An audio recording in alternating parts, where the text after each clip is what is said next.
Hello everyone, मैं हूँ हीना और आप देख रहे हैं लीगल परसेप्शन। आज की वीडियो में हम समझने वाले हैं strict construction of penal statutes यानी दंड संविधियों का कठोर अर्थान्वयन। बहुत ही इम्पॉर्टेंट कॉन्सेप्ट है, तो वीडियो के लास्ट तक बने रहिएगा। वीडियो में आगे बढ़ने से पहले आपके लिए ज़रूरी इन्फॉर्मेशन ये है कि अगर आपको इंटरप्रिटेशन ऑफ स्टैट्यूट्स के हिंदी पेड नोट्स चाहिए या दूसरे जो भी लॉ से रिलेटेड सब्जेक्ट्स हैं उनके हिंदी पेड नोट्स चाहिए तो आप डिस्क्रिप्शन में दिए गए व्हाट्सअप नंबर पर मैसेज करके ले सकते हो। साथ ही जो नोट्स के प्राइस हैं वो भी आपको डिस्क्रिप्शन में ही मिल जाएंगे। इसके अलावा आप हमें टेलीग्राम पे भी ज्वाइन कर सकते हो, जिसका लिंक भी आपको डिस्क्रिप्शन में ही मिल जाएगा। आज का हमारा टॉपिक है दंड संविधियों का कठोर अर्थान्वयन यानी strict construction of penal statutes. अपने लास्ट वीडियो में हमने डिस्कस किया था strict construction of taxing statutes यानी कर कानूनों के कठोर अर्थान्वयन को, जो आपके एग्ज़ाम के पॉइंट ऑफ व्यू से बहुत ही इम्पॉर्टेंट टॉपिक था। अगर आपने वो वीडियो नहीं देखी है तो आप चैनल पे जाके देख सकते हो। आज का हमारा टॉपिक बिल्कुल उसी से मिलता जुलता है। आज हम पढ़ने वाले हैं दंड संविधियों के कठोर अर्थान्वयन के बारे में। तो एक एक करके एक एक पॉइंट समझेंगे और बहुत ही अच्छे से इस चीज़ को डिस्कस करेंगे। सबसे पहले बात करेंगे हम इस शब्द की अर्थान्वयन।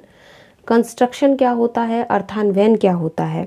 तो देखो, जब कोई भी स्टैट्यूट या लॉ की लैंग्वेज या उसके किसी भी वर्ड का मीनिंग क्लियर ना हो पाए या उसमें कोई एम्बिग्यूटी हो, कोई अस्पष्टता हो और वो लॉ बनाने का लेजिस्लेचर का इंटेंशन समझ ना आ रहा हो, तो वो स्टैट्यूट क्या कहना चाह रहा है, उसमें लेजिस्लेचर का इंटेंशन क्या है, तो कोर्ट क्या करेगी, उस चीज़ से कंक्लूज़न निकालती है, उसका निष्कर्ष निकालती है कि असल में लेजिस्लेचर की क्या इंटेंशन थी उस लॉ को या उस स्टैट्यूट को बनाने के पीछे।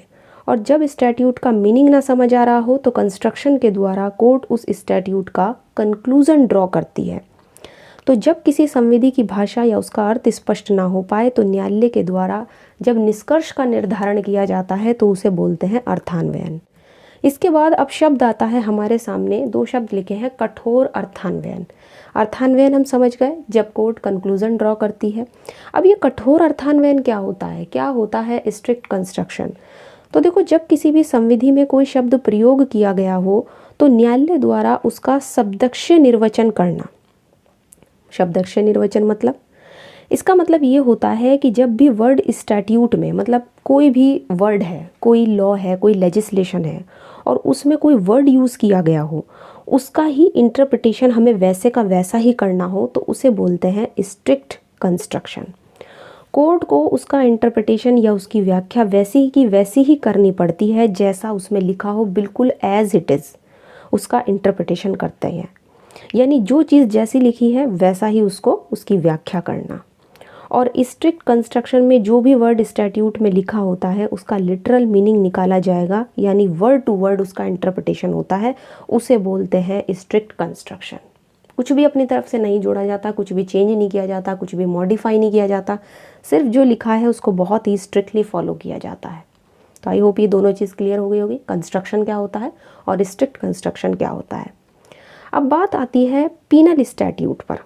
क्या होती है पीनल स्टैट्यूट। अभी जैसे पिछली वीडियो में हमने समझा था टैक्सिंग स्टैट्यूट के बारे में। टैक्सिंग स्टैट्यूट्स क्या होती हैं, जो टैक्स से रिलेटेड होती हैं। अब बात आ रही है पीनल स्टैट्यूट की। तो देखो, जो संविधि, जो स्टैट्यूट अपराध से या जनता के विरुद्ध गलत कार्य से संबंधित हो उसको हम पीनल स्टैट्यूट कहते हैं। यानी वो सारी स्टैट्यूट जो पनिशमेंट्स की बात करते हैं और कोई ऑफेंस होने पर ये बताते हैं कि भैया उसके लिए पनिशमेंट क्या होगा, तो वो सारे के सारे स्टैट्यूट्स, वो सारे के सारे लेजिस्लेशन जो पब्लिक के अगेंस्ट रॉन्गफुल एक्ट से डील करते हैं, पीनल स्टैट्यूट्स कहलाते हैं।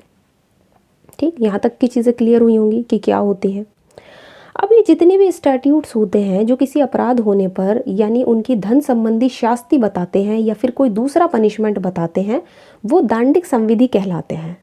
धन संबंधी शास्ति का मतलब क्या हुआ, जैसे कि जुर्माना वगैरह, है ना, जो भी पेनल्टी मनी से रिलेटेड होती है और जो भी स्टैट्यूट पब्लिक नेचर के ऑफेंस के लिए पेनल्टी लगाता है वही पीनल स्टैट्यूट्स कहलाता है। अब ये जितने भी पीनल स्टैट्यूट्स होते हैं इनमें कई तरह की पनिशमेंट होती है, जैसे कि यहाँ पे देखो जुर्माना, फाइन की भी पनिशमेंट होती है, कहीं कहीं पर फॉरफीचर ऑफ प्रॉपर्टी, संपत्ति की जब्ती का दंड दिया लिखा होता है, कहीं पर इम्प्रिजनमेंट, कारावास दिया जाता है, तो कहीं पर डेथ सेंटेंस, मृत्यु दंड की भी सज़ा होती है अगर बहुत ही सीरियस नेचर का क्राइम है तो।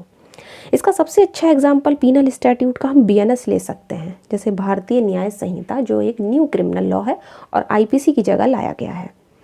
भारतीय न्याय संहिता, देखो इसमें काफ़ी सारे ऑफेंसेस दिए गए हैं, जिसमें कोई भी ऑफेंस करने पर उसके लिए पनिशमेंट दी गई है।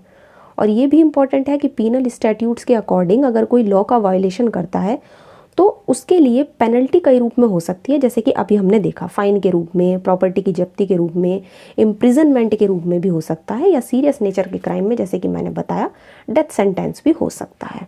तो इनमें से कोई भी पनिशमेंट हो सकती है, ठीक है ना। अब अगर मान लो किसी भी पीनल स्टैट्यूट का, कोई पीनल स्टैट्यूट है कोर्ट के सामने और उसका इंटरप्रिटेशन करना हो या उसका स्ट्रिक्ट कंस्ट्रक्शन करना हो, तो कोर्ट को क्या करना होगा। तो जैसा कि मैंने बताया कि स्ट्रिक्ट कंस्ट्रक्शन में बिल्कुल as it is word to word interpretation किया जाता है, उसमें कुछ अलग से ऐड नहीं होगा, कुछ मॉडिफिकेशन नहीं होगा, जो चीज़ लिखी है उसको वैसे के वैसे ही इंटरप्रिटेशन किया जाता है। तो कोर्ट को अगर मान लो कहीं पर किसी पीनल स्टैट्यूट में लिखा है कि 2 साल की पनिशमेंट है किसी ऑफेंस के लिए, किसी क्राइम के लिए, तो कोर्ट को उसका इंटरप्रिटेशन 2 साल ही करना होगा। जैसा का जैसा लिखा है वैसे के वैसा ही उसका इंटरप्रिटेशन करना होगा। और पीनल स्टैट्यूट में जो भी प्रोविजंस हैं उसका स्ट्रिक्ट कंस्ट्रक्शन करना होगा और उसमें कोई भी फ्लेक्सिबिलिटी नहीं होती। जैसे अगर कहीं पर किसी भी ऑफेंस के पनिशमेंट में फ़ाइन लिखा है तो कोर्ट को वही फॉलो करना होगा, ये चीज़ हमें समझनी है। और कोर्ट पीनल स्टैट्यूट के स्ट्रिक्ट कंस्ट्रक्शन में इंटरप्रिटेशन के लिटरल रूल को फॉलो करती है। किसको? लिटरल रूल को। तो अगर हम इसके यहाँ पर इसके बारे में और थोड़ा डिटेल में पढ़ें या इसके प्रिंसिपल्स की बात करें कि इसके क्या क्या प्रिंसिपल्स हैं, इसमें क्या क्या चीज़ें फॉलो की जाती हैं, तो इसमें सबसे पहली चीज़ है कि इनका कठोर अर्थान्वयन करना होगा। जो चीज़ जैसी लिखी है वैसे के वैसे ही उसको पढ़ना है, उस वैसे का वैसा ही उसका इंटरप्रिटेशन करना है। सेकंड चीज़, इसमें कोई लचीलापन नहीं होता, जैसे कि हमने अभी समझा कि कोई फ्लैक्सिबिलिटी नहीं होगी, कुछ भी अलग से ऐड नहीं किया जाएगा, जो चीज़ जैसी लिखी है तो वो वैसे के वैसा ही है। जैसे कि फ़ाइन का एग्जाम्पल हमने लिया कि अगर कहीं पे जुर्माना लिखा है तो जुर्माना लगाना ही होगा, उसी को फॉलो करना होगा। तीसरी चीज़, शाब्दिक निर्वचन, वही लिटरल रूल को फॉलो किया जाता है, उसका प्लेन मीनिंग निकाला जाता है, जो वर्ड लिखा है वैसे के वैसे ही उसका मीनिंग निकालना होगा, जो उसका नेचुरल मीनिंग होगा, है ना। तो यहाँ पे लिटरल रूल को फॉलो किया जाता है, उसका लिटरल इंटरप्रिटेशन किया जाता है। तो ये चीज़ तो समझ आई। वर्ड टू वर्ड ट्रांसलेशन होता है, ठीक। इसके बाद बिना विधिक आधार के कोई शास्ति नहीं होगी। सबसे ज़रूरी बात ये होती है कि यहाँ पे जो स्ट्रिक्ट कंस्ट्रक्शन होता है जब किसी पीनल स्टैट्यूट का, किसी दांडिक संविधि का, तो अगर किसी लॉ में कोई पेनल्टी लिखी है तो वो लगानी ही लगानी है, ठीक। अगर किसी प्रोविज़न में पेनल्टी क्लियर करके ना लिखी हो तो पर्सन पर पेनल्टी नहीं लगाई जाएगी। तो बिना लीगल राइट के किसी पे कोई पेनल्टी नहीं लगाई जाएगी। वही बात है ना, स्ट्रिक्ट कंस्ट्रक्शन हो रहा है, जो चीज़ लिखी है उसको ही लगाना है, जो चीज़ नहीं लिखी है उसको नहीं लगाना है। तो ये इसका एक इम्पॉर्टेंट प्रिंसिपल हम मान सकते हैं, ठीक है ना। जो क्लियरली मेंशन है उसको तो करना ही है, बट जो क्लियरली मेंशन नहीं है उसको नहीं लगाना है। उपधारणा की कोई भूमिका नहीं होती इस तरह के जो भी स्टैट्यूट्स होते हैं, और उनका जब कंस्ट्रक्शन किया जाता है तो इसके इंटरप्रिटेशन में प्रिजम्पशन एजम्पशन का कोई रोल नहीं होगा। इसका मतलब ये होता है कि पीनल स्टैट्यूट में कुछ भी मानकर नहीं चल सकते आप। ये नहीं कह सकते कि यहाँ ऐसा हो सकता था या यहाँ ये भी हो सकता है, या हो सकता है यहाँ पे कुछ और लिखा हो। इस तरीके की कोई उपधारणा या कुछ भी चीज़ मानकर नहीं चली जाती है। जैसे अगर किसी ने कोई अपराध किया है, किसी ने कोई क्राइम किया है मान लो व्यक्ति ने, तो उसकी इतने साल की पनिशमेंट हो सकती है या इतने साल की पनिशमेंट होनी चाहिए, अपनी तरफ से इस तरीके से कुछ नहीं कहना है, ठीक। जो चीज़ लिखी है तो लिखी है। नेक्स्ट है किसी उपबंध के एक से ज़्यादा निर्वचन। तो यहाँ पे ये है कि अगर एक ही लॉ के या प्रोविज़न के एक से ज़्यादा इंटरप्रिटेशन आ रहे हैं तो कोर्ट वही इंटरप्रिटेशन यहाँ पे फॉलो करेगा जो एक्यूज़ के फेवर में होगा, जो अभियुक्त के, जो भी व्यक्ति है जिस पे अपराध के चार्जेस लगे हैं उसके फेवर में होगा। लेकिन वहाँ पर भी ये देखा जाएगा कि इस कॉन्टेक्स्ट में हमें देखना होगा कि किस वजह से वो वहाँ पर मेंशन किया गया है। तो बेसिकली हमें पूरा का पूरा यहाँ पे इस चीज़ को देखा जाता है। तो इसमें कुछ भी जोड़ घटा करने की ज़रूरत नहीं होती, पर जो चीज़ लिखी है ना वो वैसे का वैसे ही उसका इंटरप्रिटेशन किया जाता है। स्ट्रिक्ट कंस्ट्रक्शन का मतलब होता ही यह है कि जो चीज़ लिखी है उसको स्ट्रिक्टली फॉलो करो। जैसे पीनल स्टैट्यूट्स होते हैं वैसे ही टैक्सिंग स्टैट्यूट्स में भी स्ट्रिक्ट कंस्ट्रक्शन होता है। जैसे हमने उसमें पढ़ा था कि जब तक किसी लॉ में लिखा ना हो कि किसी पर टैक्स लगाना है, तो अगर कोई व्यक्ति लायबल है तो उससे टैक्स लेना ही लेना है। अगर कोई लायबल नहीं है तो उसको आप ज़बरदस्ती पुश नहीं कर सकते। ठीक इसी तरीके से अगर लॉ में लिखा है कि किसी पे कोई पेनल्टी लगानी है तो पेनल्टी लगानी है, और अगर किसी पे पेनल्टी नहीं लगानी है तो उस पर पेनल्टी नहीं लगाई जाएगी। तो यही चीज़ें फॉलो की जाती हैं पीनल स्टैट्यूट्स में भी और टैक्सिंग स्टैट्यूट्स में ही। इसे ही कहते हैं स्ट्रिक्ट कंस्ट्रक्शन। तो आई होप यहाँ तक की चीज़ें क्लियर हो गई होंगी। अब बात कर लेते हैं इसके मेन प्रिंसिपल्स की। इसमें कुछ और भी प्रिंसिपल्स हैं जो काफ़ी इंपॉर्टेंट हैं। सबसे पहला आता है विधिक निश्चितता यानी लीगल सर्टेनिटी। ये सिद्धांत कहता है कि कानून स्पष्ट, निश्चित और पूर्व निर्धारित होना चाहिए ताकि जितने भी सिटीजन्स हैं, जो भी नागरिक हैं, उनको ये स्पष्ट से पता हो कि कौन सा कार्य अपराध है और कौन सा नहीं। कहने का मतलब ये है कि कोई भी पीनल स्टैट्यूट है और उसका स्ट्रिक्ट कंस्ट्रक्शन तभी अच्छे से हो पाएगा जब लॉ में एकदम क्लियरली चीज़ें लिखी हों। अगर लॉ में ही एम्बिग्यूटी है, लॉ में ही क्लियर चीज़ें नहीं लिखी होंगी, तो फिर उससे बहुत ज़्यादा दिक्कत आएगी। तो विधिक निश्चितता, क्लियर सर्टेनिटी होना बहुत ज़रूरी है, तभी तो नागरिकों को या लोगों को ये स्पष्ट रूप से पता लगेगा कि भाई कौन सा एक्ट ऑफेंस है और कौन सा एक्ट नहीं है, क्या करने पर सज़ा होगी और क्या करने पर सज़ा नहीं होगी। तो वो सब चीज़ें। नेक्स्ट है संकीर्ण व्याख्या का सिद्धांत, स्ट्रिक्ट एंड नैरो इंटरप्रिटेशन। बिल्कुल ऐसा ही हमने टैक्सिंग स्टैट्यूट में पढ़ा था कि नैरो इंटरप्रिटेशन होना चाहिए। बिल्कुल यही चीज़ यहाँ पे पीनल स्टैट्यूट में भी होता है कि हमेशा से इसकी संकीर्ण व्याख्या होनी चाहिए। संकीर्ण व्याख्या का मतलब ये है कि वाइड इंटरप्रिटेशन में तो ऐसा होता है कि कुछ चीज़ हम उसको बढ़ा चढ़ा कर, एक तरीके से हम उसका विस्तार करके उसका इंटरप्रिटेशन करते हैं कि ये चीज़ भी ऐड होगी, ये चीज़ भी इसमें ऐड होगी। बट नैरो इंटरप्रिटेशन और स्ट्रिक्ट इंटरप्रिटेशन का मतलब ये है कि चीज़ों को लिमिटेड रखना है, लिमिटेड दायरे में रहकर ही उस चीज़ का इंटरप्रिटेशन करना है, उसका दायरा नहीं बढ़ाना, क्योंकि ताकि उसका दायरा बढ़ाकर कहीं अभियुक्त के खिलाफ ना हो जाए, जिस व्यक्ति पर आरोप लगा है ना, वो इसमें यहाँ पर ना अंदर आ जाए। तो एक तरीके से ये चीज़ देखी जाती है। तो नैरो इंटरप्रिटेशन होता है पीनल स्टैट्यूट का और साथ ही स्ट्रिक्टली तो होता ही है। नेक्स्ट आता है कोई पूर्वव्यापी प्रभाव नहीं, मतलब नो रेट्रोस्पेक्टिव इफेक्ट। अब इसका मतलब क्या है? इसका मतलब ये है कि जो भी दंड कानून हैं उनको रेट्रोस्पेक्टिव रूप में लागू नहीं किया जा सकता।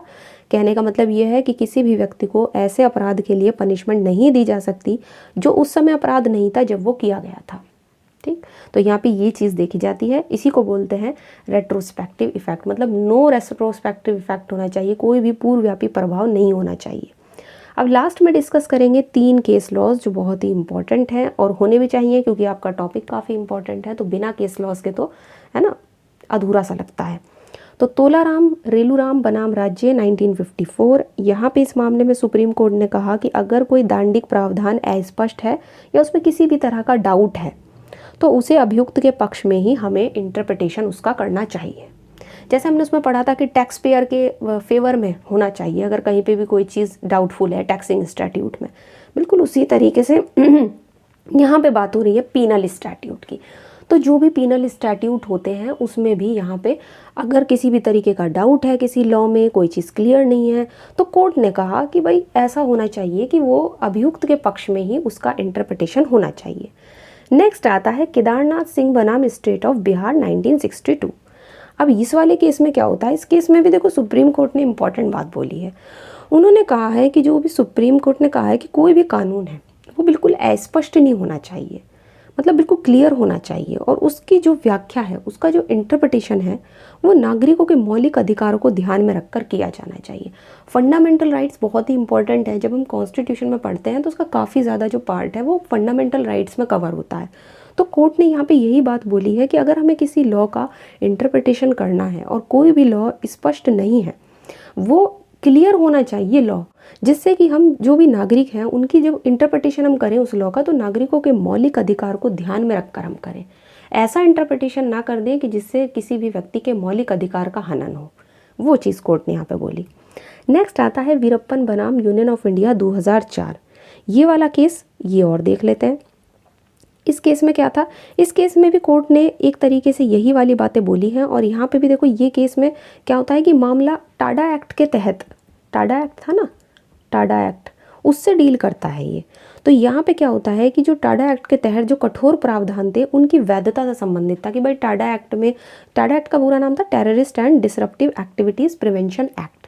तो जो भी ये टाडा एक्ट था इसमें जो भी कठोर प्रोविजंस दिए गए थे उनकी लीगलिटी, क्या वो प्रोविजंस, वो जितने भी स्ट्रिक्ट प्रोविजन थे वो लीगल थे या नहीं, उससे रिलेटेड था ये केस। तो कोर्ट ने स्ट्रिक्ट यहाँ पे कंस्ट्रक्शन किया उसके प्रोविजंस का और कहा कि भाई आतंकवाद निरोधी कानूनों को बहुत ही हमें सावधानी पूर्वक लागू करना चाहिए ताकि निर्दोष व्यक्तियों के अधिकारों का उल्लंघन ना हो। तो एक तरीके से जितने भी, जैसे कि मैंने बताया कि पीनल स्टैट्यूट्स का बहुत ही स्ट्रिक्ट कंस्ट्रक्शन होता है, या आपके जो टैक्सिंग स्टैट्यूट्स होते हैं उनका स्ट्रिक्ट कंस्ट्रक्शन होता है, ठीक इसी तरह सेम चीज़ कोर्ट ने इस केस में फॉलो की थी टाडा एक्ट के संबंध में। इसके जो भी स्ट्रिक्ट प्रोविजंस थे उनके बारे में कोर्ट ने यही कहा कि हमें ऐसे इनका इंटरप्रिटेशन करना चाहिए, बहुत ही केयरफुली हमें इनका इंटरप्रिटेशन करना चाहिए, जिससे कि कोई व्यक्ति जो बिल्कुल निर्दोष है उसके अधिकारों का उल्लंघन ना हो जाए, उसके राइट्स का वायलेशन ना हो जाए। तो आई होप यहाँ तक की जितनी भी चीज़ें थी आपको पीनल स्टैट्यूट्स के स्ट्रिक्ट इंटरप्रिटेशन से संबंधित या स्ट्रिक्ट कंस्ट्रक्शन से संबंधित क्लियर हो गई होंगी, कोई डाउट नहीं रहा होगा। तो आज की वीडियो में इतना ही। वीडियो अगर अच्छी लगी है तो इसे लाइक कीजिए, शेयर कीजिए, और अगर चैनल पे नए हैं तो इसको सब्सक्राइब कर लीजिए। इसके अलावा आप हमें टेलीग्राम पे भी ज्वाइन कर सकते हो, जिसका लिंक आपको डिस्क्रिप्शन में मिल जाएगा। तो आज की वीडियो में इतना ही, मिलते हैं नेक्स्ट वीडियो में।